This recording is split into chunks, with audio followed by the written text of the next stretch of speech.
Good morning. Our show is called The Inside Look and is brought to you by Gessel and Associates Insurance Agency, where we are very busy doing the right things for the right reasons.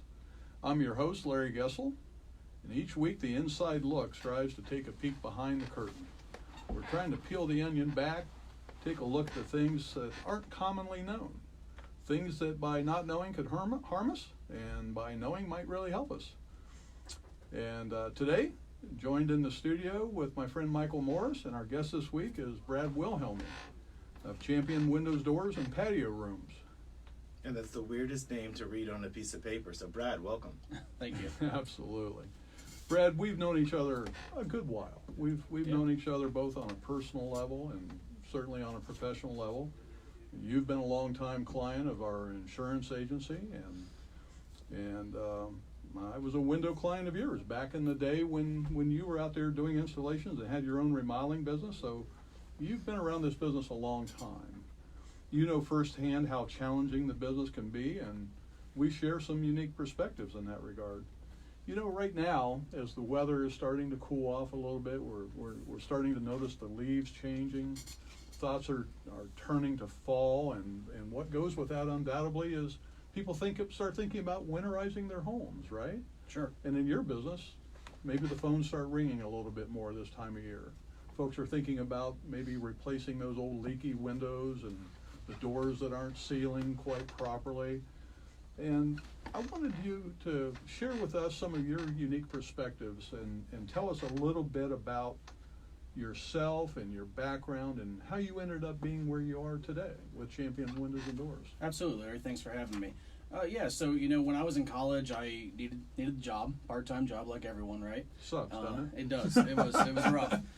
For some reason, going to college, you got to find a way to pay for stuff. So went and got a job with a framing crew, framing houses. Started at the bottom as a laborer, carrying wood, picking up trash. You know how it is. Loved it. Loved framing houses. Thought it was just a very fulfilling position in terms of you see what you do every day, right? Fast forward some years, started my own remodeling company, really doing some window siding. Did that for a number of times where I met you. Then went kind of in-house with a big box store, being one of the branch. big home center chains. Yep. Yeah, I remember running that. their installation company, their office. I was in 6 states in 6 years doing different things. Really enjoyed it. Had some transition stuff with family and kids and stuff like that, and kind of went back on my own for a while, doing installations and stuff, and then I ended up at Champion. Got recruited there from some people I worked with at Home Depot, so that was great. Yeah. And for the past couple of years, been with Champion as a regional manager, driving their installation side of the business. That's Wow. a huge company. I mean, you see them everywhere, you hear them everywhere. I see you're wearing the shirt. You got to be awful proud of it. You really got to like the company if you're wearing their logo. That's Absolutely, right. absolutely. Flying the colors. I believe in the company. The people. I love it. So when Larry was talking about installation of things, this is what I always find funny. When people want to wait to get windows or to do anything in their home, they think it's going to be cheaper because I'm going to wait till the winter time because they won't be as busy. The price of a window is the price of a window, right? And installation and all that, right? So there's no reason to wait. If they were waiting to call you guys, they better call you now because the line's still forming. It continues, vinyl windows are a derivative of petroleum prices, which, don't seem to get cheaper. Right. So the cost of the windows continue to go up year over year. We're running the big special 50% off right now. It's our biggest sale of the year to drive to help us, help the customer.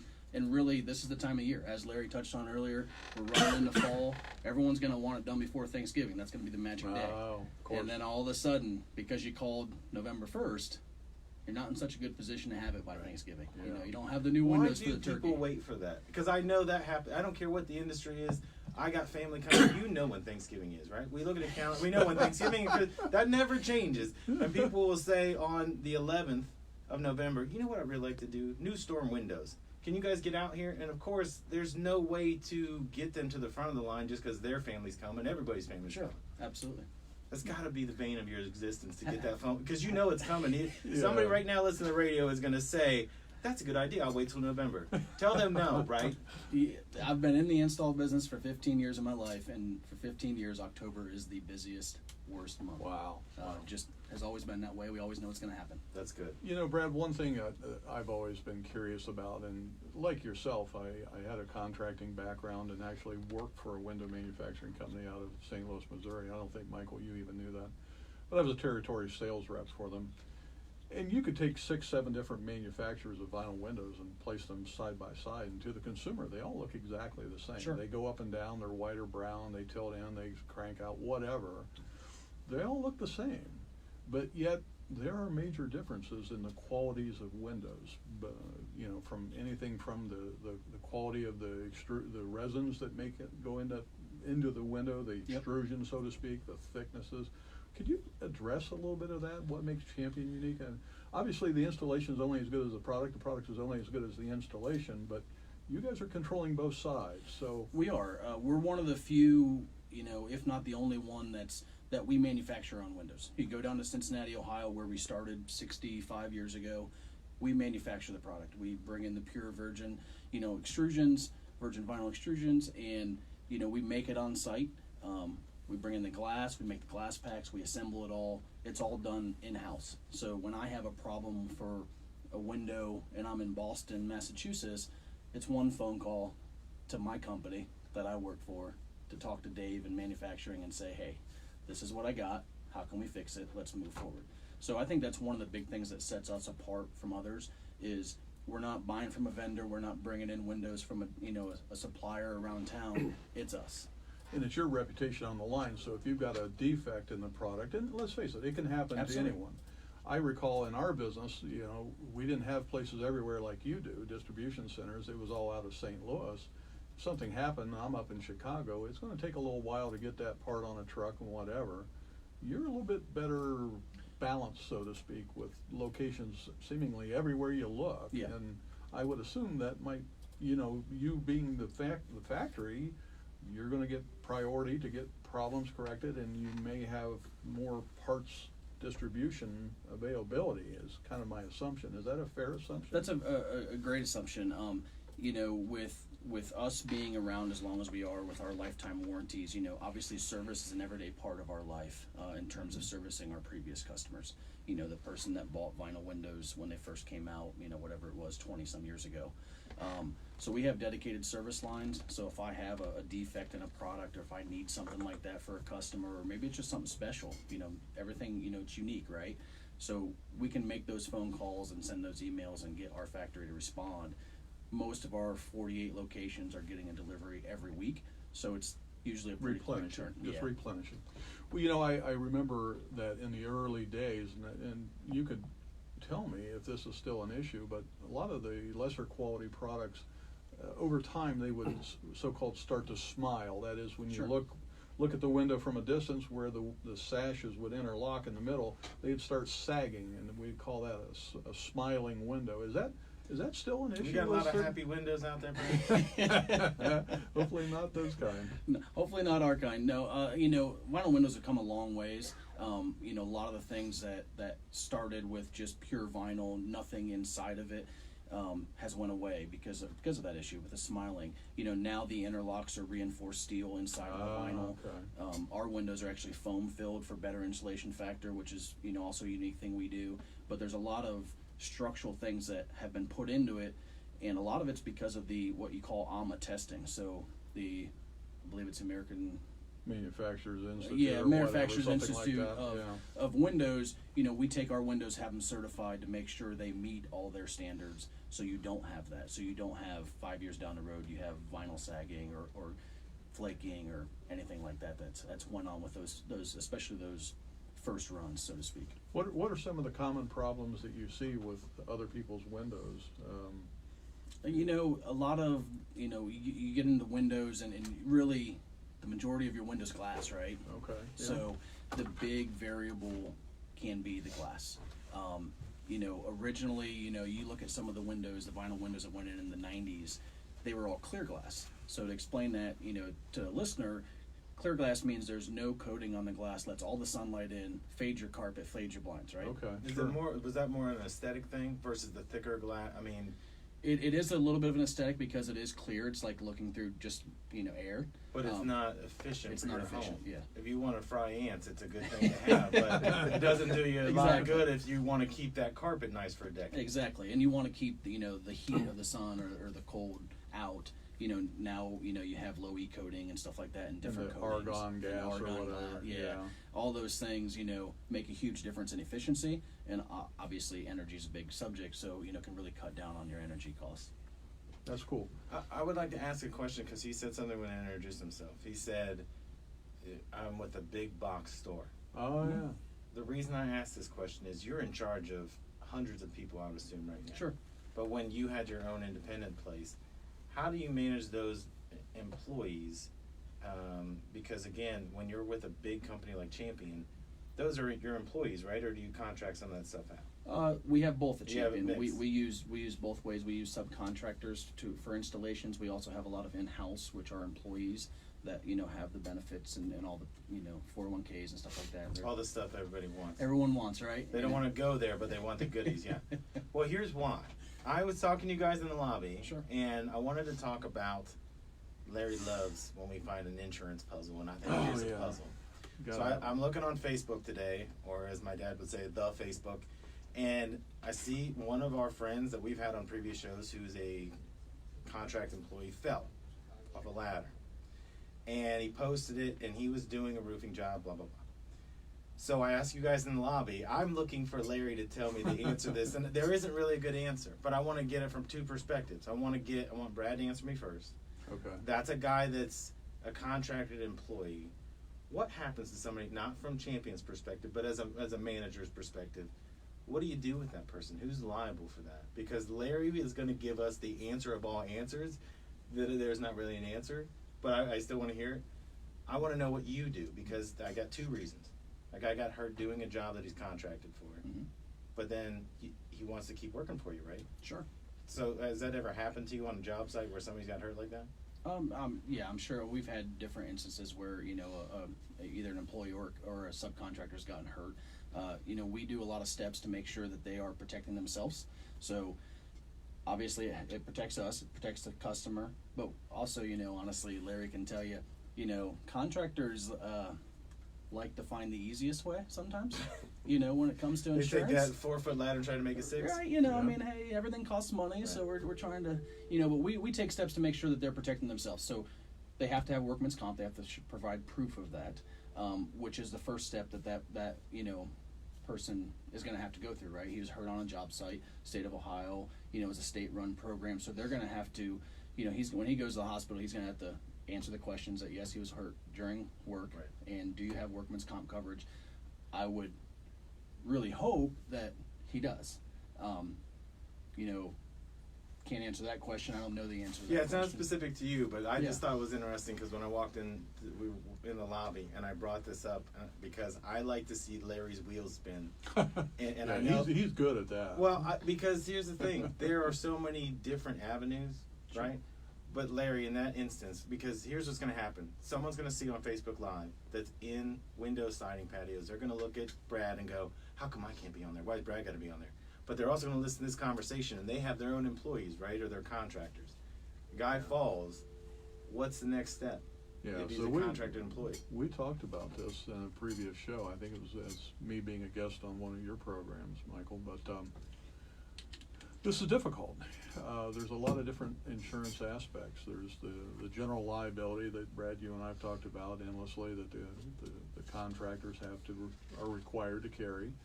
Typically, they are required to name Champion as additional insured, so that protects Champion's interest.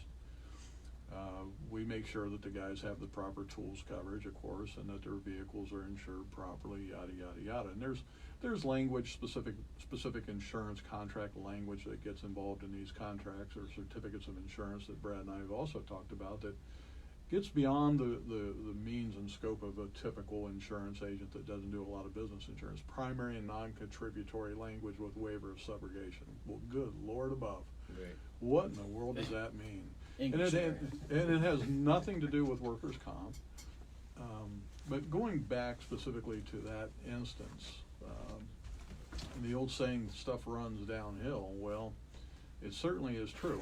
And specifically what Ohio Bureau of Workers' Comp law states is that if you have one or more employees, you're mandated. You're mandated by law to carry workers' comp on your employees. But what about the self-employed sole proprietor, the one man, That's what I was one asking, truck because guy? he's done it both ways. Yeah. So he's had to look at it both ways. When you got the big box store behind you, there's more rules and regulation. But when he Sure. had his own firm, I'm sure he was Yeah. probably like, Jim, don't get on that ladder. Well, and back when I had my own remodeling company, I did the same thing. I was subcontracting all my work out, but I was on the job every day, but I was taking chances. I didn't have workers' comp on myself. I didn't feel as though I could afford it. Being the dummy I was, I chose not to do it. And being young, you think you're invincible. You think you're being safe. You've taken all reasonable precautions, So you convince yourself that you don't need it. And if the law doesn't mandate it, it's easy to convince yourself you don't need it. But what ultimately can happen, and again, this was addressed in a prior show, there is no coverage. Make So a U-turn, when then attorneys turn right on Carriage Hill Lane. when attorneys get involved in this sort of thing, as they always do, what ends up happening is that the homeowner's in the line of fire. Right. That's, I was just that's- curious because again, this is a busy time for every remodeler, right? You got that October, November deadline coming. You guys are prepared, but there's going to be somebody out there listening that is taking those chances, so they need to know.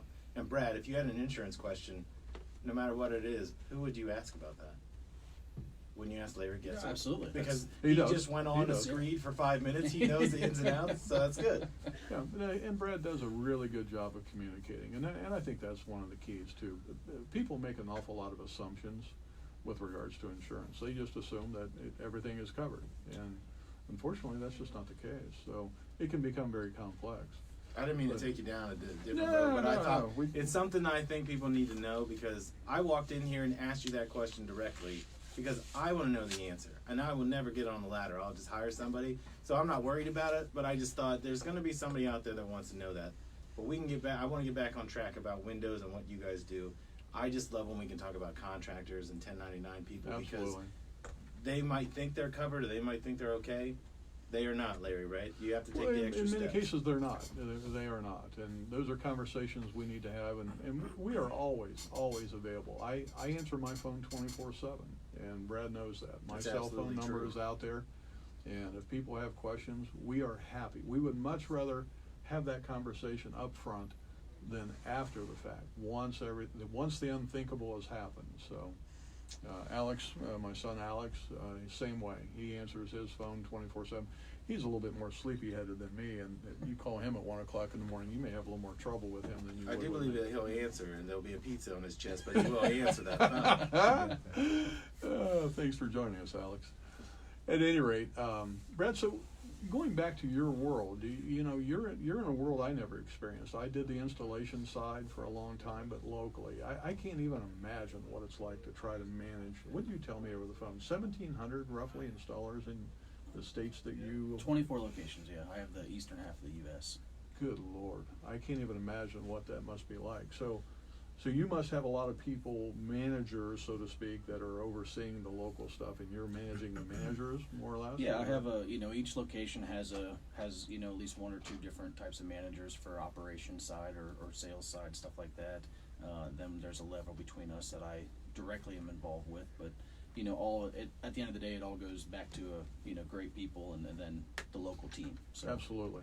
Well, before we go back, full circle back around to the installation side, we've talked about windows. The company name is Champion Windows, Doors, and Patio Rooms. So if you would, take a few minutes to round us out, talk about the differences in doors, and then finish up maybe with the patio rooms and what makes some of the differences, what you see. What are the things that, again, Champion does differently than the vast majority of competitors that really manifests itself in an outstanding installation and one that you guys can put class-leading warranties on and know that you can stand behind and go back and point to and get referrals from? Sure. What are those things? And still to kind of tie it all together, when we talked about the windows and that we manufacture them, we manufacture everything. We make our own doors in terms of we build the jambs in house, we paint them, we stain them, whatever it is the customer chose that day. We do that, and then you jump to the patio enclosures, same thing. We have our own patents and designs on our patio rooms. Okay. How we I get emotional too. It's I okay know, to right? get It does. It definitely does. Yeah. Those patios. So, It's okay to laugh on the microphone. It's okay. People like that. So yeah, I mean, what makes us different, from my perspective, having, been in this industry for a while, we manufacture it, we're single source accountable in the sense that if a customer has a problem, when they call us, ultimately they're calling where it was manufactured. We made it, so we can hold it accountable. We have, even as our products have evolved, what's great about being single source like that, as our products have evolved, we have the old style sitting over here. We have the parts for it, so we don't have to, we're not trying to trace down the window we built 20 years ago to So get it's a not part. obsolete in terms Exactly. of parts availability. Yeah. But it might be for somebody else. Right. If you're a smaller shop, or you're just Yeah. instead of a regional outfit, you're just a Columbus base or Cleveland base, you might not have those parts, and you guys have the patent on it, so you can make it again if you ran out. Yes. So, And with doors, you can do steel doors, fiberglass Yeah. doors, you can do pre-finishes and Yeah, we do. that sort of thing as well, right? Yeah, Storm we- doors, do you guys make your own storm we doors? do not too? make our own storm doors. That's Okay. we do source that. But we do make all the entry doors, patio doors, French doors, big transoms, anything that really that you can put in a home for a door wise, steel fiberglass we do manufacture. Gotcha. So, coming back again then to the installation side, 'cause that's where you spend your time and efforts. How do you evaluate, or how do your local managers evaluate the quality of a candidate as a guy comes in to see you? Absolutely. So we're always looking for qualified candidates, whether that's contractors or employee side. So when you jump to the contractor side, because that's what we've talked about a lot, the local market really has a big job in terms of seeing what kind of work they do, visiting some of their previous jobs, Gotcha. having a conversation with them. When you've been in this business as long as some of us have, just having a simple conversation can tell you a lot of things. When we first met, having a conversation, you have the experience you have, you can learn a lot from that, and then seeing their work quality, References, seeing their work. Yep. I always thought that when I was hiring contractors and looking for and selecting contractors to this day, I still, even as a homeowner, I want to see their truck. Sure. You can I've tell. heard you say that before, and I know what you mean by that. But go. Yeah. What does that mean? It's not like I'm looking to see if it's a low rider or if it's lifted. No, I'm looking to see the inside of the truck, how this guy takes care of his tools and equipment. If there's a muddy Is he footprint on the hood. Is he organized? Are his tires threadbare? The way he takes care of his truck and his tools is probably how he's going to take care of the installation. Yep. How he looks personally. You can tell so much about a person if you know where to look. Sure. We want, and that's the ideal, right? You want professionalism, you want to make sure they're going to, be a good business partner, because that's really what it's about is, we're giving them work, but they're doing, they're performing a task for us that we need, and we need to be a good business partner. And really, we control some of it because not only do we supply the product, the window, so to speak, but we give our installers everything they need to do the job. That way we can guarantee they're not going and buying inferior caulk or inferior insulation or anything like that. So we control it all in that sense. All we want is their labor. And in the installation, assuming that everything has gone the way it should have, you started with a world-class product, you've got the right guys doing the installation, they've been trained properly, they're held accountable. One of the things that always drives me nuts is that contractors today seemingly want to leave everything kind of looking like it's not finished. In other words, there's stickers on the windows, nothing's been cleaned off, there's trash and debris all over the place. That's like your Craigslist guy who comes to work on your car and then leaves the boxes in the driveway. But you know what? That's spread over all of our trades.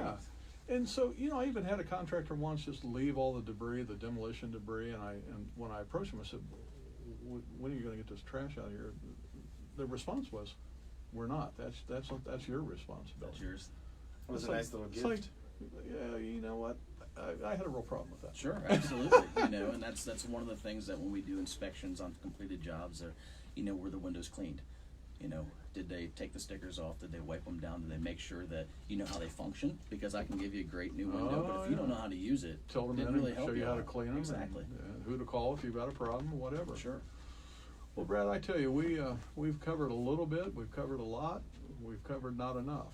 Believe it or not, our time together is coming to a close. It's quite amazing, isn't it? How It is. fast a half an hour show can fly by.